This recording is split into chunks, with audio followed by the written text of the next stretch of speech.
Nehemia Ngowi Podcast. Unlock your next level.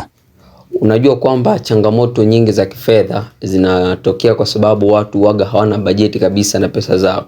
Wanatumia pesa tu ili mradi. Karibu. Jina langu ni Nehemia Ngowi, ni Growth and Success Strategist. Ni mwanamikakati wa ukuaji pamoja na mafanikio. Nimejikita katika maeneo mbalimbali, eneo la kwanza likiwemo eneo la ukuaji binafsi, maendeleo binafsi, lakini pia eneo la fedha na uchumi pamoja na eneo la malengo. Natoa elimu na ndani ya chaneli hii tarajia kupata elimu za mafunzo mbalimbali, tarajia kupata elimu mbalimbali za hizo mada ambazo nimezitaja hapo juu. Na kama bado hujasubscribe, maana yake utaniona mara moja na hautaweza kuniona tena. Kwa hiyo unaweza ukasubscribe ili kusudi usio unapitwa na video zetu tunapoziweka, lakini pia usisahau ku likes na ku comment chochote na kushare marafiki zako na waweze kujifunza. Sasa leo nataka tuongelee kuhusu mbinu za kupanga bajeti au namna ya kupanga bajeti. Tumekuwa tunafanya kazi, tumekuwa tunapokea pesa, lakini ni asilimia ndogo ya watu waga wanatumia bajeti kwenye pesa zao. Yaani wanapopata pesa wanakaa chini na kuweka bajeti ndio wanaanza kutumia pesa zao. Sasa hii ni mbinu ambayo inatumiwa na matajiri wengi. Matajiri wengi unaowaona sasa hivi wako vizuri kiuchumi, ambao unafahamu mtaani kwako, ni marafiki zako na hata ambao wengine wafahamu. Mbinu ya kwanza wanayotumia kwenye pesa zao zinazidi kuongezeka kila siku, walizonao wanazidi kuzitunza, ni kwa kupanga bajeti ya pesa zao. Iko hivi, kupanga bajeti ni sawa na kusema pesa yangu nataka ukafanye kitu fulani na fulani. Kwa maana rahisi, unapokuwa unakosa kupanga bajeti kwenye pesa zako au ukishindwa kupanga bajeti ya pesa zako, maana yake pesa zako zitajitumia zenyewe vile zinavyotaka. Na ukitaka kudhibitisha hilo, kama ulishawahi kutembea na pesa ambayo haina kazi mfukoni, yani hujipangia chochote alafu unatembea nayo mfukoni, kama kwa kuna safari unaenda, ni asilimia nyingi sana kwamba unaweza ukaenda na ile pesa usirudi nayo, uko umeshatumia kule njiani. Umepita mahali umeona kitu umekitamani, umeitumia. Kwa nini umeitumia ile pesa? Kwa sababu pesa ilivyo, usipoipangia bajeti ni inajitumia peke yake. Yani haiwezi kabaki tu mfukoni pesa afu haijapangiwa bajeti yoyote alafu imekaa tu mfukoni. Ni ngumu. Kwa hiyo lengo la bajeti ni kusaidia wewe kipato chako kiwe kinaendelea kila siku. Lengo la bajeti ni kusaidia hicho kipato chako kidogo ambacho unakipata kiweze kutosheleza mahitaji yako yote na kiweze kukuzalishia, na bado pia kina uwezekano kuwekwa kama akiba kwenye pesa yako ndogo hiyo ulionayo.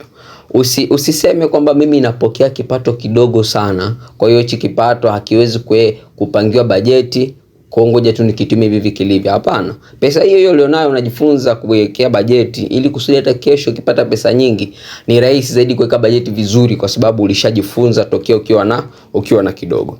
Sasa katika bajeti kuna mbinu moja ambayo ni nzuri zaidi, ambayo napenda kuitumia hata mimi binafsi, na hata wewe nakushauri sana uwe unapenda kuitumia, kwa sababu ni mbinu ambayo au ni kanuni ambayo imesaidia wengi kwenye kuweka bajeti zao. Ni kanuni ambayo inatumia na watu wakubwa wengi, inatumia na watu matajiri wengi kanuni, na imeleta matokeo kwa watu wote ambao wanakuwa wanaitumia. Hasa hii kanuni inasema hivi: 50 30 20. Hiyo ndio kanuni ilivyokaa. 50 30 20. Sasa hii kanuni inasema hivi: unapopata pesa sasa hivi, labda unafanya kazi yako, umeajiriwa, umepata mshahara mwisho wa mwezi, au unafanya kazi kwenye biashara yako alafu umepata faida, ushapata faida yako umekaa nayo mezani. Hii kanuni inasema kwenye pesa yote ambayo unaipata, ambayo either ni mshahara wako au ni yani pesa yote ambayo unaipata ambayo unakuwa una halali nayo ya kuimiliki, ni pesa yako wewe, 50% ya pesa yako unatakiwa upeleke kwenye mahitaji muhimu. Umeona? 50% ya pesa yako inatakiwa iende kwenye mahitaji muhimu. Sasa tuchukulie mfano vizuri ili tuelewane. Kwa mfano unapokea shilingi 10,000 kwa mwezi, au unapokea shilingi 10,000 kwa siku, kama ndo faida yako au ndo pesa yako inaingia mkononi. 50% ya 10,000 maana yake ni 5,000. Umeona? Kama unapokea 50,000 maana yake 50% ya 50,000 ni 25,000. Nusu yake, nusu ile pesa. Kama unapokea 600,000 maana yake 50% ni 300,000. Umeona? Sasa hii kanuni inasema 50% ipeleke kwenye mahitaji ya muhimu. Huwa tunayaita needs. Sasa mahitaji ya muhimu ni yapi? Mahitaji ya muhimu yanajulikana ni chakula, mavazi, malazi. Yaani hayo ndio mahitaji muhimu ambayo unatakiwa kwanza unaanza nayo unapopokea pesa. 50% inatakiwa ende kufanya hivyo vitu. Maana yake unajinunulia chakula chako kwenye 50%, unajinunulia chakula chako kwenye ile 50%. Unalipa kodi kama unatakiwa ulipe kodi, unanunua mavazi, lakini hakikisha yana base kwenye ile asilimia yako 50, hayavuki ile asilimia 50. Ndio tunaanzia hapo. Kwa hiyo asilimia 50 ipeleke kwenye mahitaji muhimu. Sasa kuna watu wanakosea kwa sababu unakuta hapa kwenye mahitaji muhimu wanatumia asilimia 10 au 20 tu kununua mahitaji muhimu, na unakuta baada ya muda mfupi tu, kwa mfano bana akifanya kazi ya kulipwa kwa mwezi, asilimia 20 peke yake ndo kaitumia kwenye mahitaji muhimu. Kwa hiyo kabla mwezi hujaisha anajikuta mahitaji muhimu yameshaisha yote na bado mshahara hujatoka, inamlazimu kwenda kuanza tena kukopa kwa ajili ya kununua mahitaji ya muhimu ya ndani. Sasa ukishajiona kwamba wewe unaenda kukopa ili ununue chakula, maana tayari hali ni mbaya. Sasa asilimia 50 ya pesa yako inatakiwa ikafanye mahitaji muhimu. Ndio maana tumeweka asilimia kubwa hapo ili kusudi ile pesa yale mahitaji ya muhimu ukishayafanya yaweze kusustain kwa muda mrefu wakati unaendelea kufanya vitu vingine, ili isije kaa katikati ya mwezi umeishiwa chakula, katikati ya mwezi unafuatwa kodi, katikati ya mwezi mtu unavaa nguo za ajabu, unavaa vitu vya ajabu. Hapana. Kwa asilimia 50 ya pesa yako ipeleke kwenye mahitaji muhimu ambayo ni chakula, mavazi, malazi au makazi. Unaona? Asilimia 30 ya pesa yako. Tumeshaanza asilimia 50 kwenye mahitaji muhimu. Asilimia 30 ya pesa yako ipeleke kwenye vitu vinavyokupa furaha wewe. Hiyo tunaita wants. Vya kwanza tunaita needs, vya pili tunaita wants. Wants ni vitu ambavyo sio vya lazima kuvifanya, lakini unavifanya kwa sababu tu vina umuhimu wake kwako wewe binafsi, lakini sio vya ulazima. Tofauti na ile kundi la kwanza la needs ambao ni vitu vya lazima. Ile la wants ni vitu ambavyo havina ulazima. Sasa kwa nini tunapeleka kwenye furaha? Kwa sababu moja. Hii asilimia 30 tunakushauri uende ukafanya vitu ambavyo wewe vinakupa furaha, kwa mfano kuenjoy na marafiki, kujitoa mwenyewe out, kujipongeza, kuna kujifanyia sherehe kidogo, lakini isivuke asilimia 30. Kwa nini? Kwa sababu wewe ni mtu na hivyo ulivyo ndo unaishi hivyo. Ukisema asilimia 100 pesa yako wewe huaga unapeleka tu kwenye mahitaji yako yale ya msingi, unaenda kwenye kuwekeza, wewe mwenyewe ujijali, ujipongezi, utashangaa umekufa na hamna siku umeshawahi kujienjoy au kujipongeza wewe binafsi. Umeona? Kwa sababu hakuna siku patapigwa filimbi kwamba jamani tuanze kula maisha, haipo. Kwa hiyo asilimia 30 ya mshahara wako jispoil wewe binafsi. Jitoe out binafsi, enjoy binafsi. Hicho kinachohitajika hapo ni nidhamu tu. Usivuke asilimia 30. Usivuke asilimia 30. Yaani wewe jitoe out, lakini jiambie hivi, mimi out nimejitoa lakini sivuki asilimia 30. Changamoto ni kwamba wengi sasa hapo kwenye kujienda kujispoil, kwenda kujipongeza, wanatumiaga pesa nyingi zaidi kuliko ile kundi la kwanza. Na ndio maana unajikuta watu wengi wanaingia changamoto ya kifedha. Sijui kama unanielewa. Hii sehemu hapa ya pili ndio inayomalizia watu pesa. Kwa sababu mtu anapokea mshahara wake 600,000. Unakuta kwenye 600,000, 400,000 nzima amejitoa out na marafiki, ameenda kuitumia. Amebakiwa na 200,000 peke yake. Umeona? Kwa ile eneo ndio eneo ambalo linamaliza pesa za watu wengi. Mtu anakuambia ngoja nikale bata. Hunyumi kula bata, lakini kula bata kwa nidhamu. Hakikisha unakula bata akili ikiwepo. Usile bata afu akili haipo. Utakuja kuumia hapo baadaye. Kwa asilimia 30 ya pesa yako nenda kaenjoy na marafiki, kale bata, ila usizidisha asilimia 30. Kinachohitajika ni nidhamu.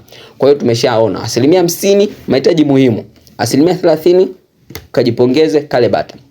Zibaki asilimia 20. Hizo asilimia 20, asilimia 10 mpe Mungu wako.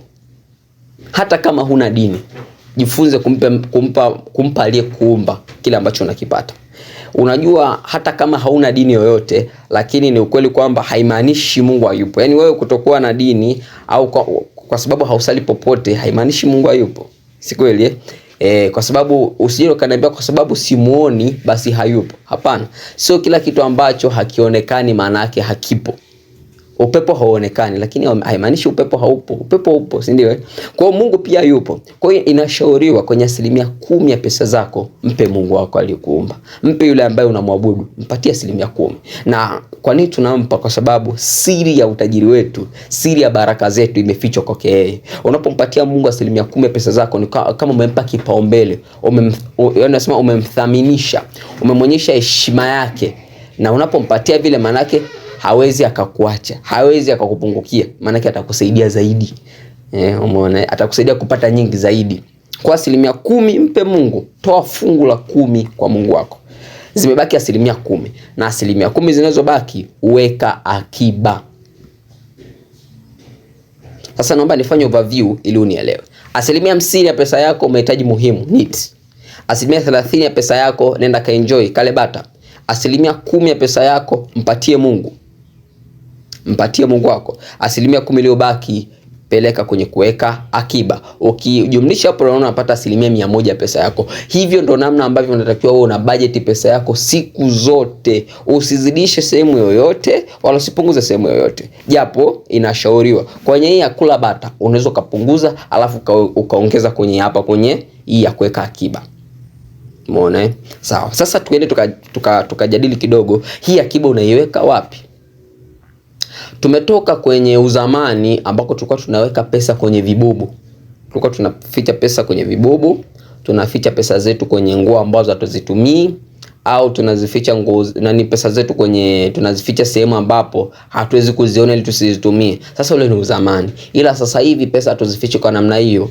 Pesa hiyo ya kuweka akiba unatakiwa ukaiweke mahali ambapo inazalisha. 10% unayoiweka akiba unatakiwa uiweke mahali ambapo itazalisha. Maana yake unaweza ukafungua account ya UTT AMIS kwa unaweka zile pesa zako kule ambako kule pesa yako huwa inaongezeka maana inazalishwa pale, ni aina ya uwekezaji. Au unaweza ile pesa yako unaiwekeza kwenye M-Wekeza. Kama unatumia Vodacom kuna kipengele kinaitwa M-Wekeza, unaweza kunaweka pesa yako kule kwa sababu pia inazalishwa. Au tafuta sehemu yoyote ile ambayo unakuwa unaweka pesa yako, ni kwenye vikoba ni wapi, lakini mahali ambapo ile pesa yako inakuwa inazaa.